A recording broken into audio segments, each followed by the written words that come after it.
Iteka n'umunezero ntangere vyo gusubira kubana namwe banywanyi bacu mubana natwe makuru n'ibiganiro vya misi yose tubandanya gushikiriza kuri numbonesha kure yacu no yanyu Muhuza TV. Uyu numwe tugiye kubageza ko amakuru biriko biravugwa bigezwe ko ngaha mu gihugu c'u Burundi, aho ari amakuru tuza kugarukanira ko yariko aravugwa mu gisata c'ubutungane, agateka kazina muntu ndetse n'ibindi biriko biravugwa bigezwe ko irya nino mw'isi. N'amakuru tuza kugarukanira ku bihejeje ku ngingo yafatiwe wahoze ari umushikiranganje wa mbere Alain Guillaume Bunyoni.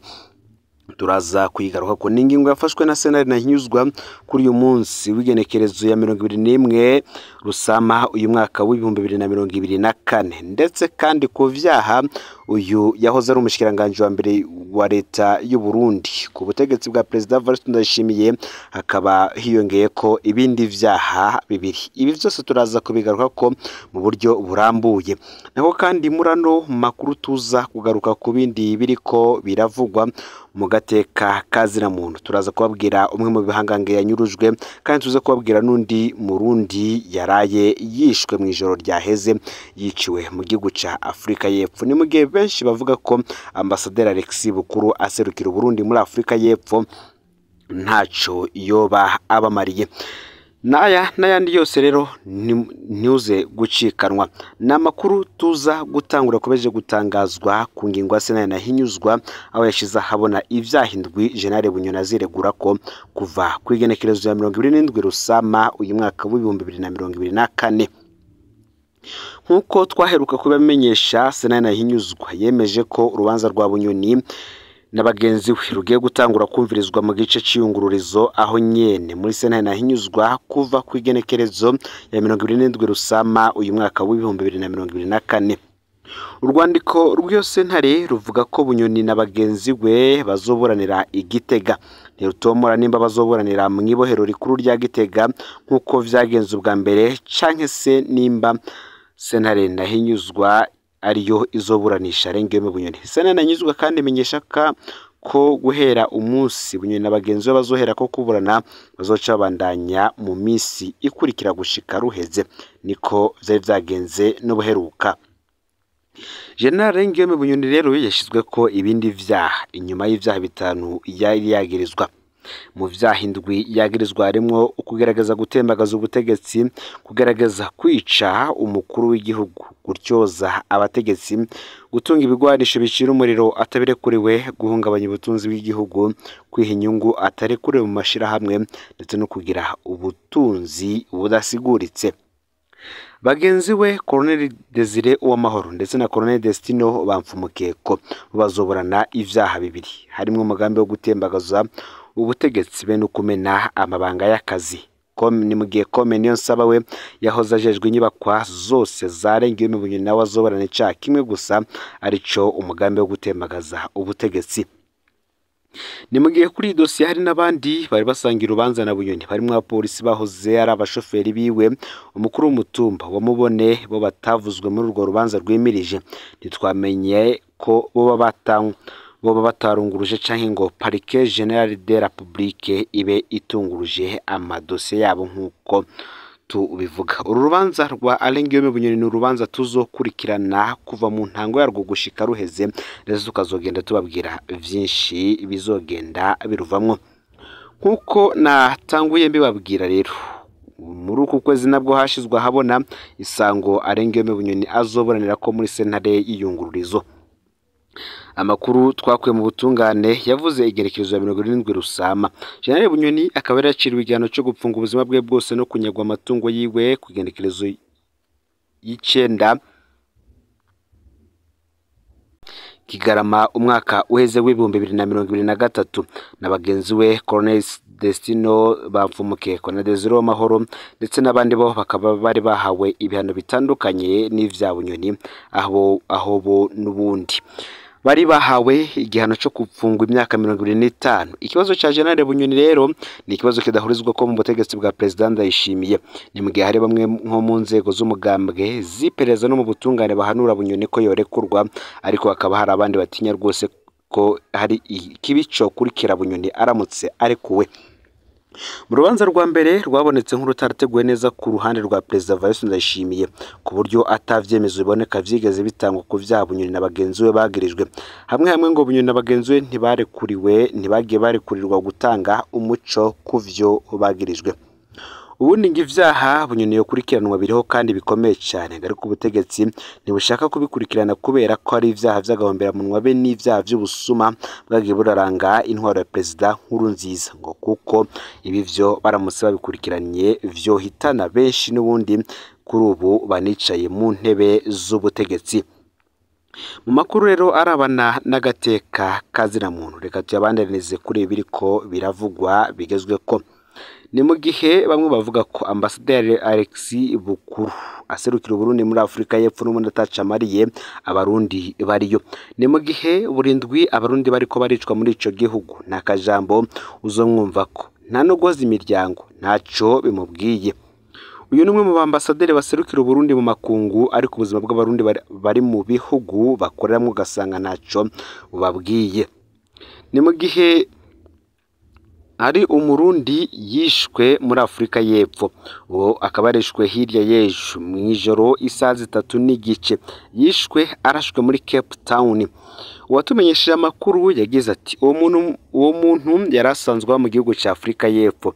Uyu muvukanyi yishwe arashwe isaha 3:30 ubwo nyene yaciye acikana, bamwiciye aho yahora aba muri quartier bita Delft. Twabonye ikiziga ciwe n'igipolisi cyahashitse, ariko ntituramenya umwidondoro wiwe. Umuhisi akaba yitwa Nshimirimana Bonaventure avuka mu ntara ya Bubanza, yari umugabo w'imyaka 48, akaba asize umukenyezi n'abana 7. Urugo ruri ku mutumba wa Kanabubu ku mugwa mukuru w'intara ya Bubanza. Turahojeje umuryango w'umuhisi kandi turasubire kwifatanya n'umuryango w'abarundi baba muri Afrika y'Epfo. Gusa none dutera akamureta ko nyabuna bokebura uyu umuserukizi w'Uburundi mu gihugu cya Afrika y'Epfo, kuko ibiriko birashikira abarundi aserukira muri ico gihugu ari agahombera munwa. Mu makuru kandi iperereza rinyegeje he Guy Armand Ndikumana. Haracindwi zibiri dutabarije Guy Armand Ndikumana, umugwiza atunganyirijwe mu gisagara ca Bujumbura ku igenekerezo y'umunani Rusama uyu mwaka wa 2024 mu gihe yarasotse ku cicaro gikuru ca police judiciaire. Yatwawe n'abantu bari muri voiture Toyota Probox yera ifise imparati C734A IT. Ubu ico tumaze kumenya nuko imodoka yakoreshejwe mu inyuruzwa rya Guy Armand Ndikumana ariyo nyene yagarutse gukoreshwa mu inyuruzwa rya Christian Mupenzi yakuwe mu Bwiza ku igenekerezo ya 15 Rusama uyu mwaka wa 2024. Iyo twaranabahaye ifoto yayo. Imparati bavuze ku modoka twaye Guy Armand Ndikumana niyo nyene yari ifiswe n'iyatwawe Christian Mupenzi. Ayo makuru agatuma bigaragara ko urwego rwanyiruje Guy Armand ari narwo rwanyiruje Christian. Amasoko atandukanye twatumye yose aremeza ko Christian Mupenzi afungiwe mu gasho k'iperereza i Bujumbura hafi ya Cathedrale Regina Mundi. Rimwe muri ayo masoko ryanemeje kandi ko izina rya Christian Mupenzi ririmwo mu gitabo c'abapfunzwe aho nyene muri SNL. Ariko igitangaje kuva Guy Armand Ndikumana afatwa nta namwe haboneka izina ryiwe. Guy Armand Ndikumana ntazwi iyo apfungiye kugeza ubu. Ni mu gihe bamwe mu baryango ba Guy Armand Ndikumana barahumurijwe n'abakozi b'iperereza ko uwabo ariho kandi ngo ntibigeze bamenyeshwa iyo apfungiwe. Ni mu gihe hari abo barashikiriye umukuru w'iperereza General Ildefonse Barurema batazira Kikongo araheza abishura kizina rya Guy Armand Ndikumana ritarimwe mu bapfungiwe mu iperereza. Bamwe bati none ko imodoka janye Guy Armand Ndikumana ari no yahavuye ijana Christian Mupenzi, munyuma Christian Mupenzi akaba yabonetse ko ari mu gasho k'iperereza. Ese Guy Armand Ndikumana we iperereza ryo baryaramujanye hehe? Naho mwibanga hari abakozi b'iperereza bavuga ko Guy Armand Ndikumana ari muzima, hariho kandi n'imvugo ziva mu iperereza ziteye amakenga. Aho hari nk'umukozi w'iperereza yabajije bamwe mu baryango ati mbega hamwe Guy Armand Ndikumana yoba yarapfuye mwibaza ko ari nde yovyungukiramwo. Iyi mvugo irateye amakenga kubera isa niyiteguza ko Guy Armand Ndikumana ashobora kutaboneka, mbere iperereza rikaca rirondera uwo ryegeka ko mu muryango iburwa irengero rya Guy Armand. ikindi giteye amakenga kandi n'ingene mw'iperereza batangiye gusa n'abasunurira ikibazo cagaye aruma ku gipolisi c'Inyamiramabi police judiciaire. Uko biri kose iperereza rirazi neza ivyashikiye Gaye Aruma Ndikumana nimba ariho canke akabarishwe iperereza rirabizi. General Defonse Habarurema atwara iperereza na Colonel Domitien Niyonkuru atwara iperereza mu gihugu hagati babishatse boronka ukuri ako kanya nyene. Ntibigoye kumenya bakoresheje imodoka voiture Toyota Probox yera ifise plaque C734A IT kwigenekerezo y'umunani Rusama uyu mwaka w'ibihumbi 2024 nkuko bivugwa. Gusa ikintu cyobaje cyane n'ingene iperereza ry'u Burundi ryasubiriye gukoroka hasi cyane ku buryo abafise amatata asanzwe cyane babesheranirana ibibazo bijanye n'umutekano. Iperereza rikaca rivyivangamwo abantu binzira karengane bakanyuruzwa bakongera kandi bakaburwa irengero. Bamwe bagatera kamo bagira bati Ildefonse Habarurema na Domitien Niyonkuru nimuhagarika ivyo bintu musubire mwihe iteka mwari mwatanguranye ubwo babazeza ayo mabanga yo gutwara iperereza mu gihugu. Aya niyo makuru yaragezwe ko muri kano kanya. Gusa none aya makuru nitwoya suza tutabwiye ko mu ntara ya Kirundo ngo ubutegetsi butazosubira kwakira umunyagihugu atambaye ibirato.